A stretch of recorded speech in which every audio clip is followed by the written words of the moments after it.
Noticia del momento. Recientemente se han conocido nuevos casos de personas gravemente afectadas por el uso de vapeadores.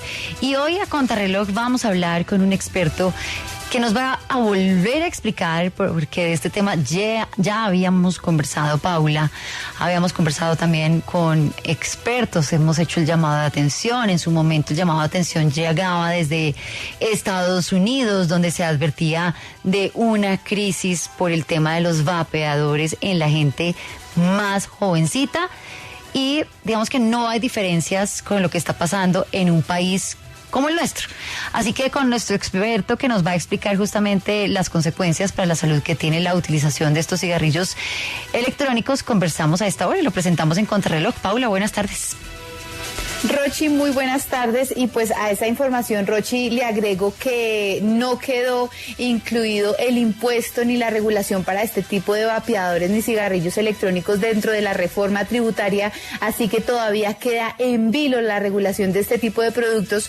Por eso es muy importante que a esta hora saludemos a Manuel Pacheco. Él es especialista en medicina interna y neumología y también especialista en hipertensión pulmonar.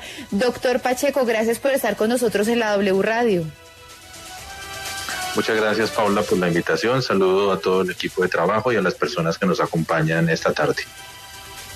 Bueno, doctor Pacheco, hace poco vimos el caso exactamente de Nicole Elliott, una joven mexicana que asegura que de un momento a otro tuvo un dolor muy, muy fuerte en su pecho y luego de un diagnóstico le aseguraron que tenía una fisura pulmonar y ella pues le asegura que esto es debido al uso de vapeadores según lo que le diagnosticó su médico.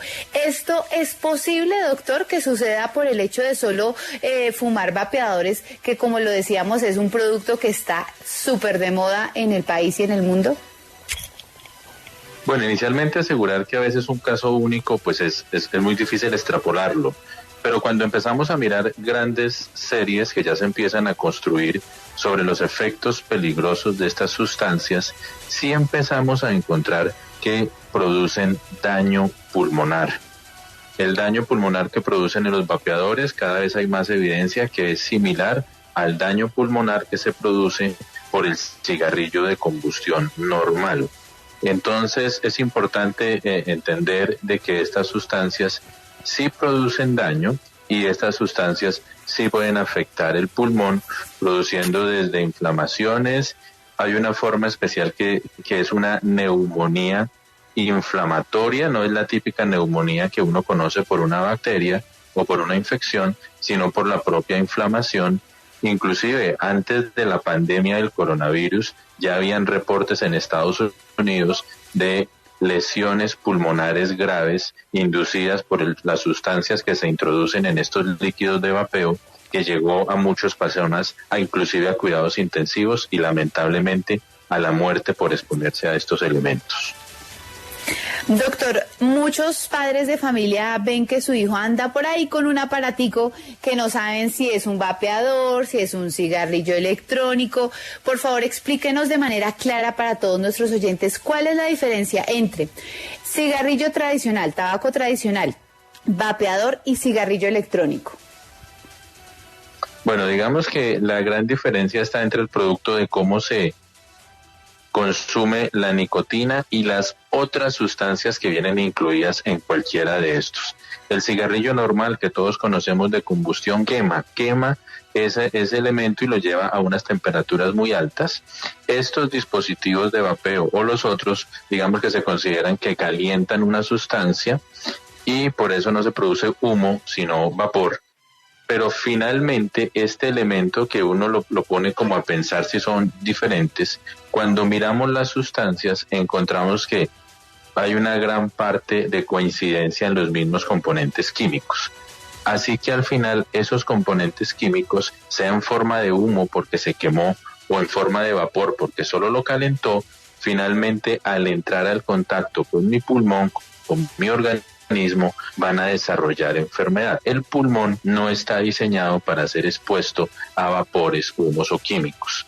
Y entonces este es el gran problema y como padre de familia también entiendo porque muchas veces nos ofrecen o la publicidad que vemos de estos dispositivos es que son libres de riesgo, que no hacen daño, cuando la verdad son sustancias que sí pueden producir problemas a la salud y debemos regularlas y controlarlas activamente. Doctor Pacheco, leyendo de nuevo este hilo que me parece ha sido un hilo viral, lo que le ha pasado a Nicole y cómo este tipo de testimonios de alguna manera sirven de nuevo para poner un problema sobre la mesa y también, ¿por qué no?, para escuchar o leer en este caso el debate. El debate que se expone cuando ella habla de una perforación en la tráquea o pulmón que ella recibe o a lo que se está viendo mejor sometida en este momento. Y hay quienes le dicen que eso no es posible, doctor, que haya una perforación en tráquea o pulmón por el hecho de que alguien vapee. Hay quienes le han dicho y le han escrito que una perforación solamente se logra cuando hay vapeo, pero hay algo más. ¿Cuál es su conclusión médica a propósito de ese debate? Bien, obviamente solo basándonos en lo que uno lee, que pues es la información que hay pública, no hay detalles, no hay datos más profundos, también coincido en que es muy difícil que se le hubiera perforado la tráquea por el elemento del vapeo. Ahora, ¿qué pudo haber ocurrido? Esta inflamación que se puede dar en el pulmón a veces puede generar unos problemas que se llama neumotórax y que es la entrada de aire a un espacio que rodea el pulmón. Si eso pasa, cuando se llena de aire de esa manera, hay que drenar ese aire y se debe poner un tubo que se llama un tubo a tórax por un procedimiento que tiene un nombre que se llama toracostomía, pero se pone un tubo a tórax, un tubo en el pulmón para drenar ese aire. Algunas veces cuando los pacientes entran en una condición tan crítica como esta, puede que necesiten manejos en cuidados intensivos y a veces para poder ventilar al paciente hay que hacer una cirugía en la tráquea que se llama una traqueostomía. No sé si a eso es lo que se refiere esta persona cuando hace esa referencia. Sí, probablemente de acuerdo, no conozco casos de que por vapeo se haya perforado la tráquea, no lo conozco, pero sí sé que el daño pulmonar sí puede producir esas lesiones pulmonares. A veces si hay una gran neumonitis, que es como una inflamación interna del pulmón, pudieran producirse formas de neumotoras de aire en el tórax, y eso sí hay que drenarlo con un tubo y hay que perforar el pulmón para drenar el aire de ese tubo, o la pleura, digamos que es la membrana que rodea el pulmón. Tal vez de alguna manera así entiendo yo el caso, con la información que tenemos, pues que es muy poca, solamente lo que está escrito en el tweet. Pero yo creo que lo relevante aquí del caso es que se pone de manifiesto la realidad de que estos elementos no son elementos libres de riesgo o de bajo riesgo, como los han querido mencionar. Realmente son elementos que hacen daño y que debemos vigilar mucho a nuestros niños, adolescentes y adultos jóvenes, que lamentablemente son los que están más expuestos en este momento a esos productos. Doctor, me surge una duda y está relacionada con el tema de la regulación. Esos líquidos que se introducen dentro de los vapeadores, ¿esos líquidos los regula el INVIMA? O digamos, si yo soy una persona que quiero ir a comprar un vapeador y le puedo poner cualquier líquido, me lo venden en cualquier lugar sin problema.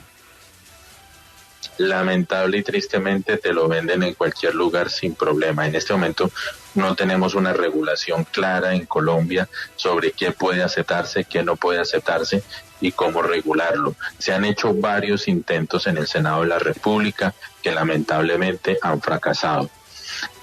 Ahorita hay un nuevo intento, se está tratando de llevar un nuevo proyecto, porque realmente esto debemos regularlo, esto se nos va a convertir en un problema.